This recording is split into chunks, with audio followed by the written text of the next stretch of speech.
আসসালামু আলাইকুম। আজকে আমরা দেখব ফুটবল খেলার খবর।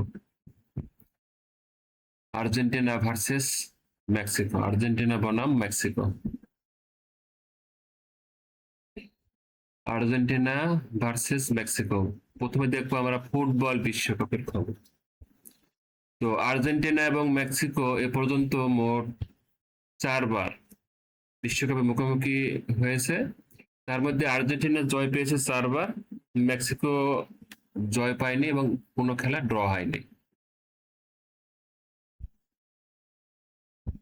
এবার ফুটবল বিশ্বকাপ সহ অন্যান্য মোট খেলার খবর। এ পর্যন্ত মেক্সিকো এবং আর্জেন্টিনা মোট ৩৬ বার মুখোমুখি হয়েছে ফুটবল খেলায়। আর্জেন্টিনা জয় পেয়েছে ১৭ বার, মেক্সিকো জয় পেয়েছে ৫ বার এবং ড্র হয়েছে ১৪ বার।